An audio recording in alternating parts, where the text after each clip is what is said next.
Pareciera que la comunicación entre Donald Trump y Claudia Sheinbaum se da a través de un teléfono descompuesto y se canaliza por declaraciones contradictorias en los medios de comunicación. En la mayoría de los casos, ambos personajes hablan para sus audiencias internas, pero también en la confusión hay otro tipo de señales que tienen que valorarse. Sí, en este sentido, por ejemplo, este fin de semana, hoy lo repitió la presidenta Sheinbaum, sostuvo algo que con tal claridad no lo había dicho. Dijo que el TMEC es el único mecanismo que tenía la región para competir con China. Es una declaración abierta de que está dispuesta a sumarse al esfuerzo que también plantea Estados Unidos y Canadá en la guerra comercial con China, al tiempo que en Estados Unidos se designó a Christopher Landau, que ya fue embajador en México en el primer gobierno de Trump, como subsecretario de Estado para trabajar junto con Marco Rubio. Es una buena noticia. Es un diplomático que hizo un buen papel como embajador, que conoce México, que ha seguido viniendo a México, le gusta mucho México y que puede ser un excelente puente de comunicación con nuestro país y con la administración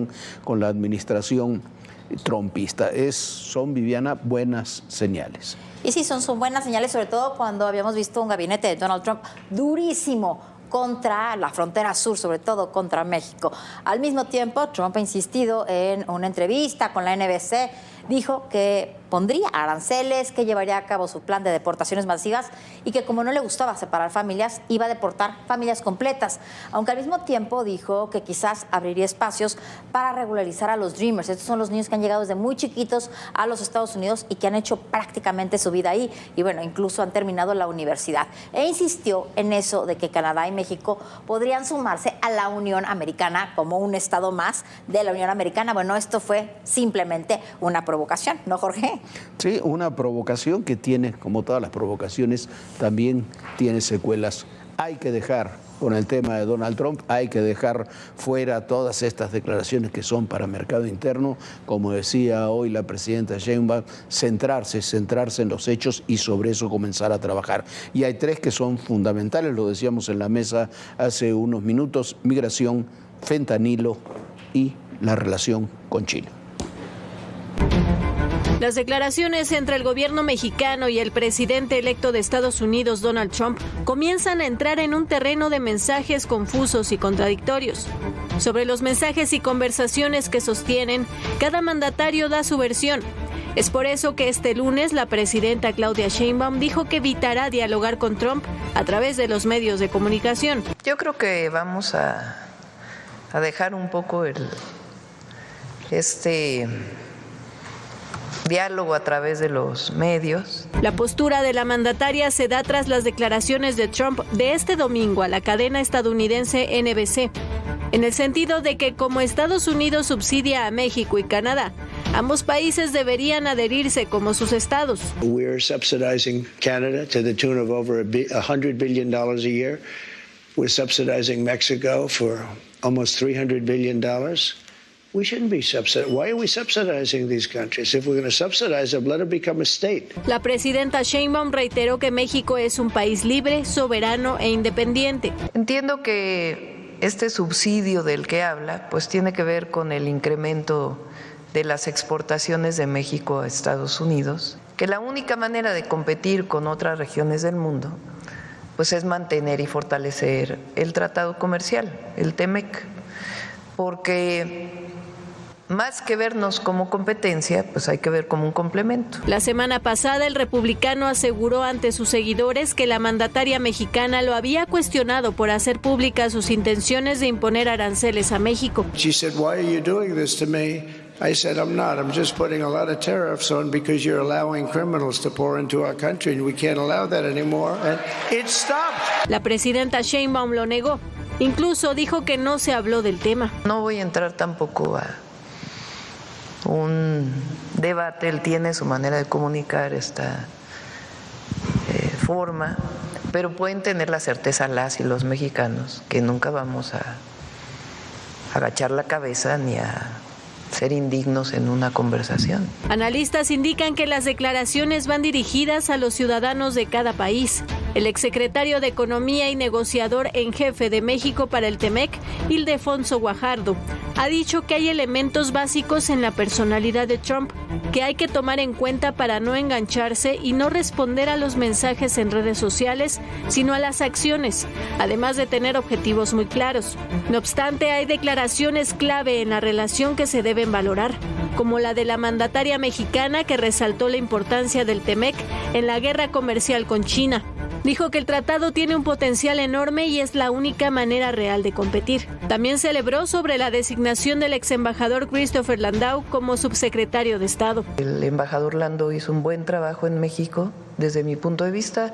Lo conocí como jefa de gobierno de la ciudad y conoce muy bien nuestro país. Trump dijo que el ex embajador trabajará en estrecha colaboración con Marco Rubio, próximo secretario de Estado, para promover la seguridad y prosperidad de Estados Unidos a través de una política exterior que le dé prioridad a ese país.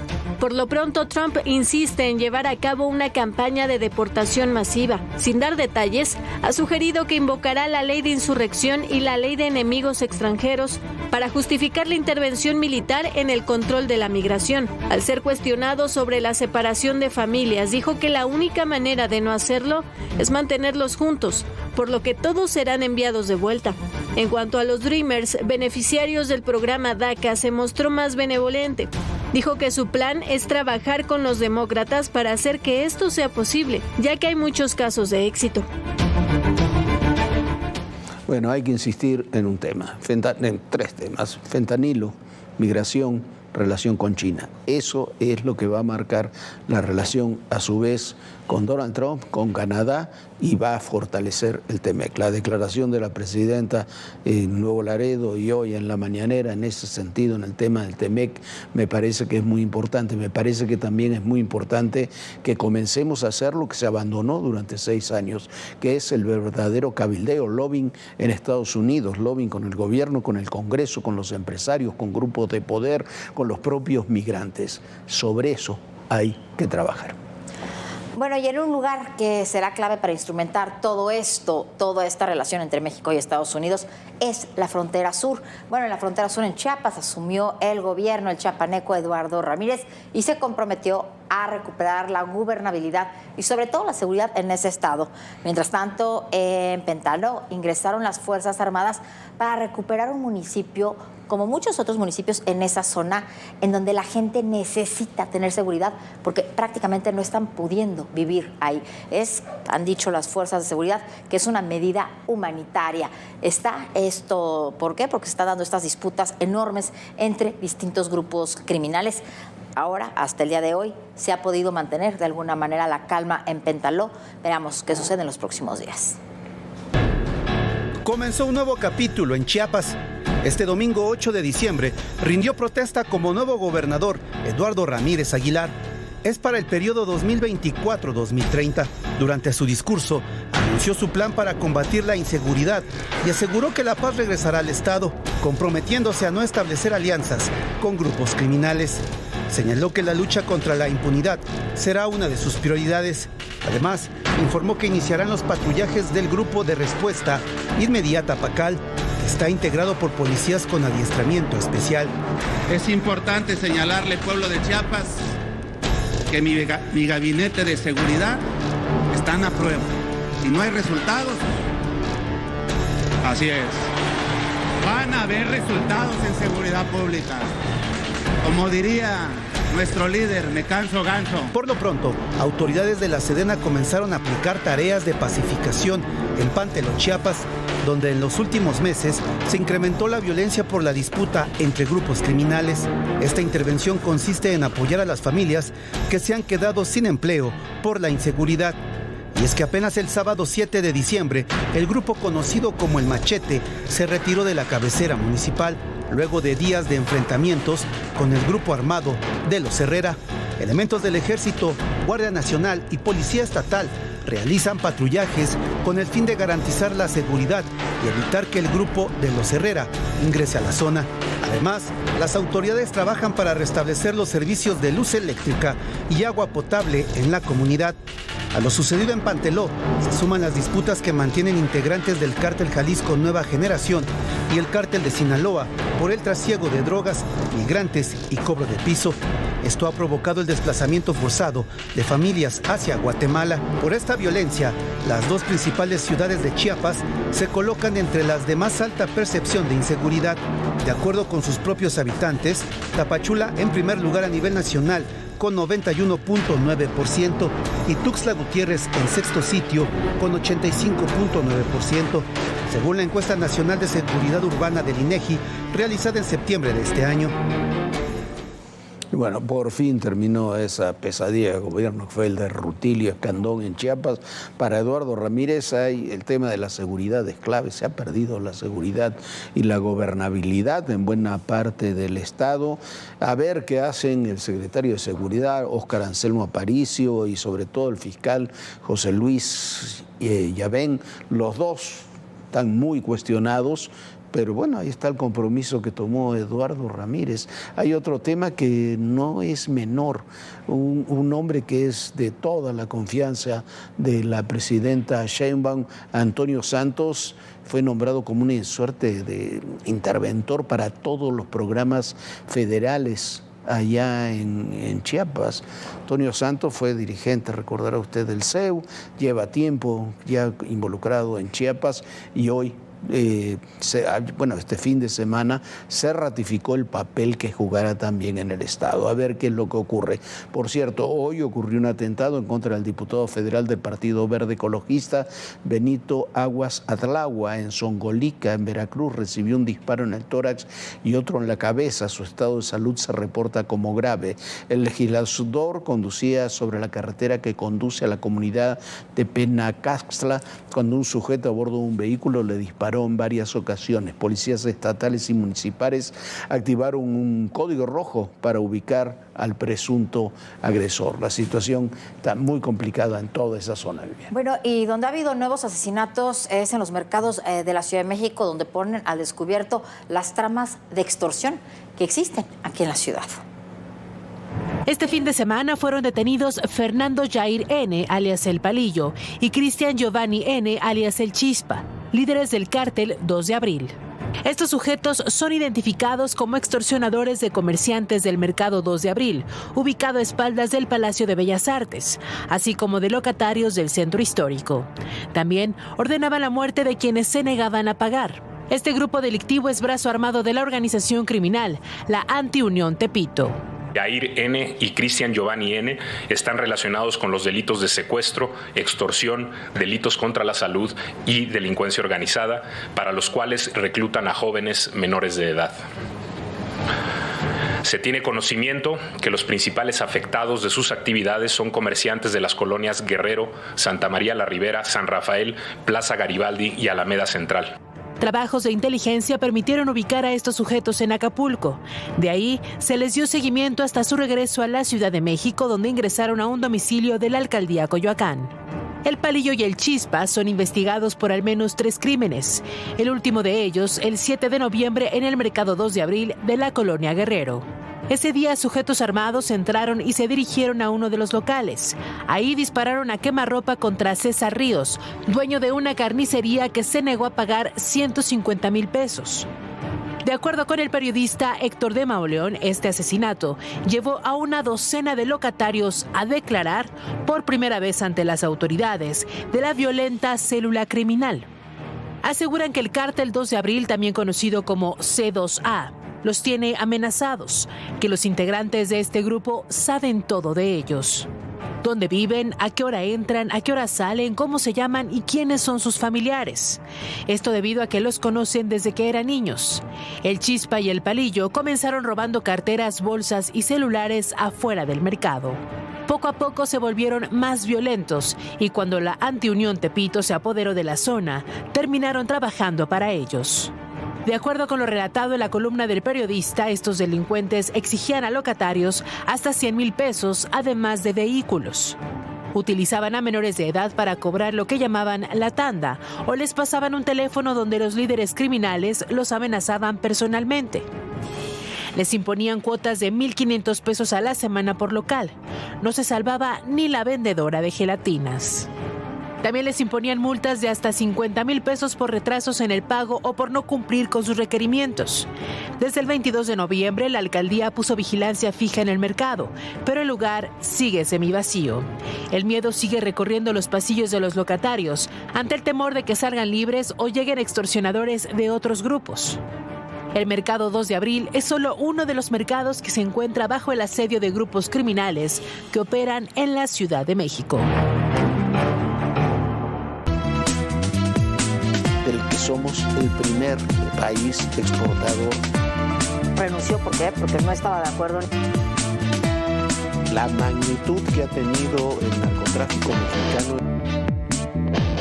Las confrontaciones, las reacciones.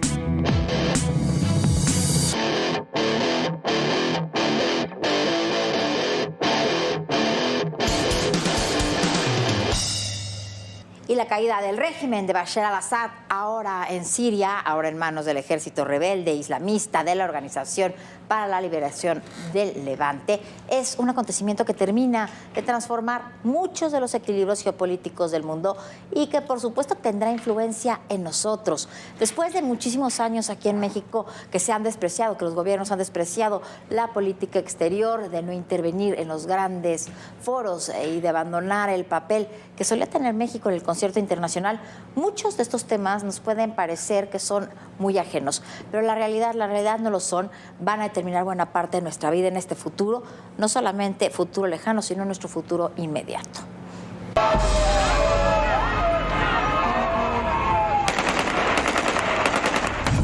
Fueron 13 años de guerra y por fin el régimen de Bashar al-Assad llegó a su fin, pero la represión de la familia al-Assad duró medio siglo. Para muchos la primavera árabe le llegó a Siria tarde. Fue a través de una fuerte ofensiva que se realizó en días y que provocó un cambio de poder en la región.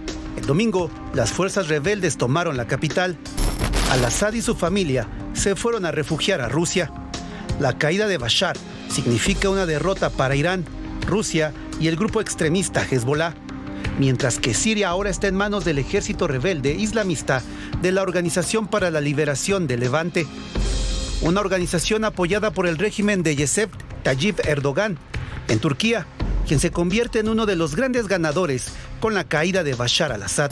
Es un enorme triunfo para Israel, con ofensivas en Gaza, donde debilitó enormemente a Hamas, y luego en el sur del Líbano, donde diezmó a los dirigentes de Hezbollah, las dos principales cartas de Irán en la región. Avanza también en regiones de Siria, cuyo régimen era mantenido por el apoyo de Rusia e Irán. Este lunes, Arabia Saudita condenó el avance de las tropas israelíes en la zona de distensión desmilitarizada del Golán sirio.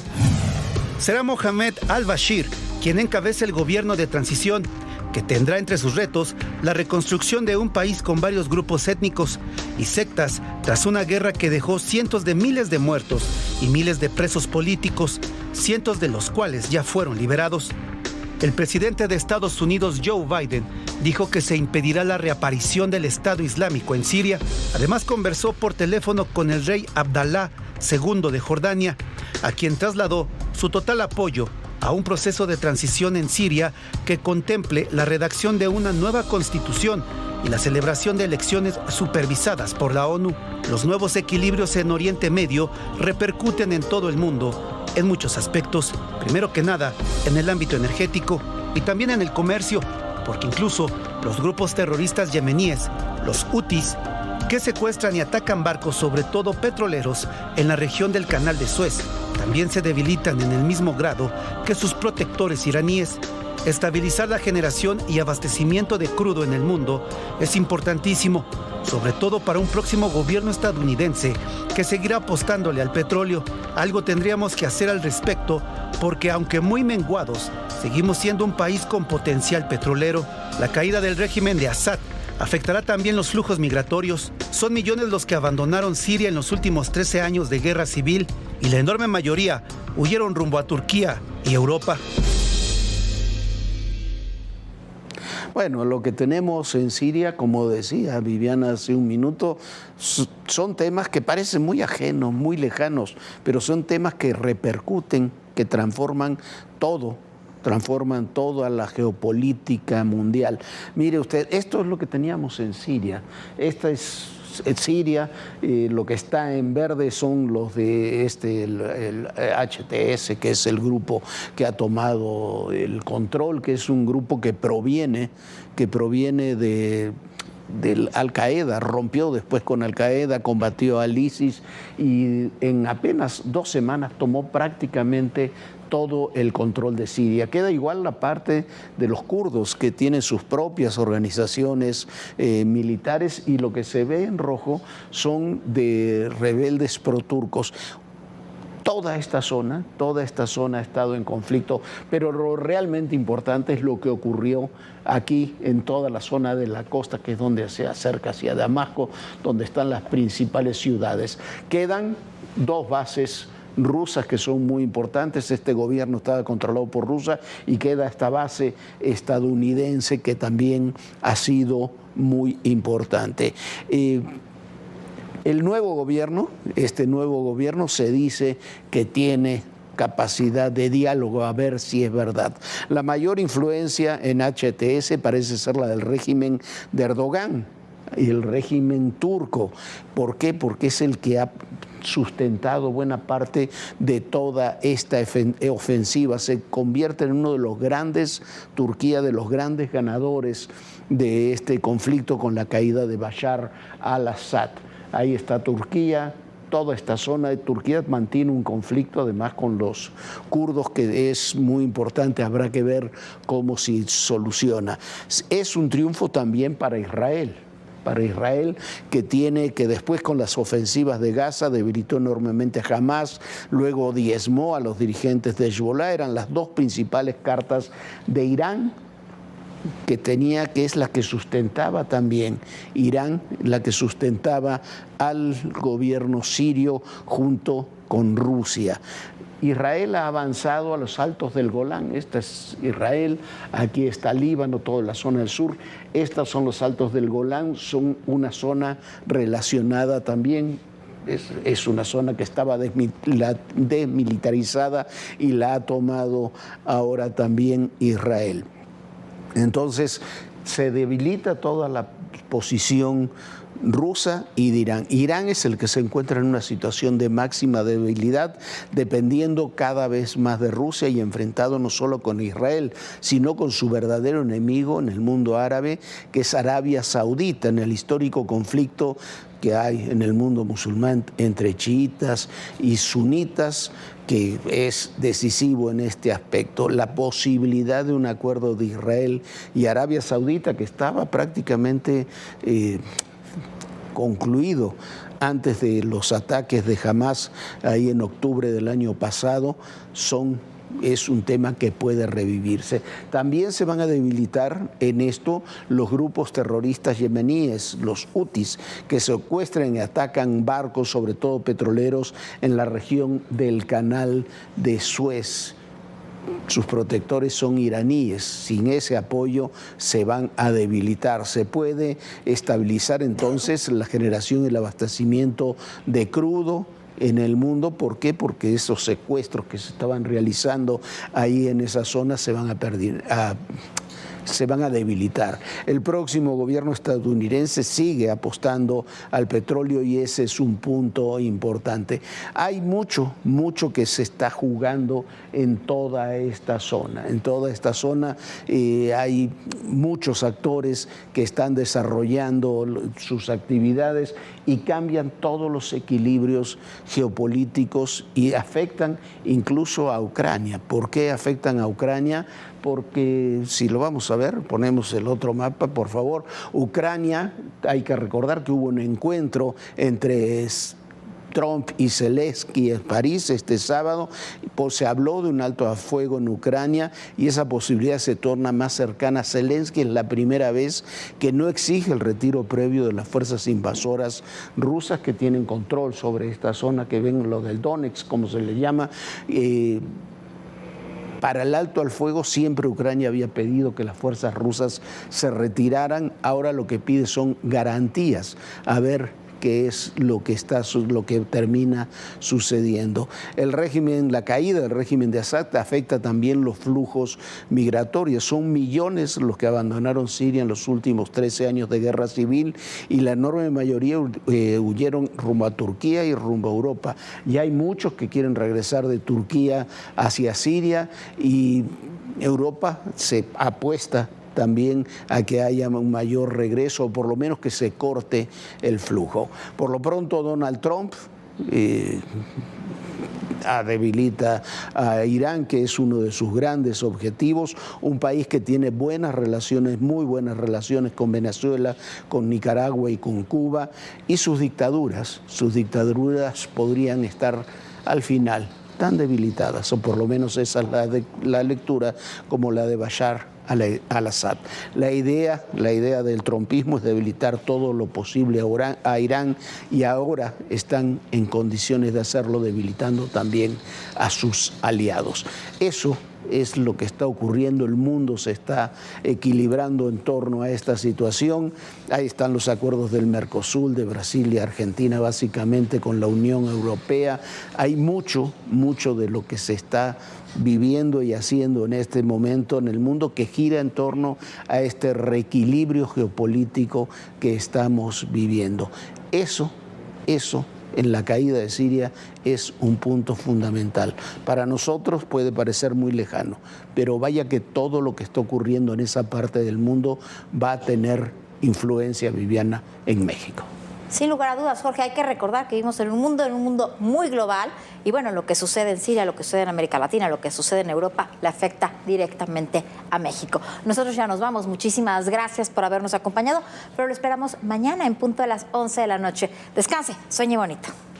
Muy buenas noches, Viviana, y recuerden, el poder y en la política todo, pero absolutamente todo es personal. Gracias.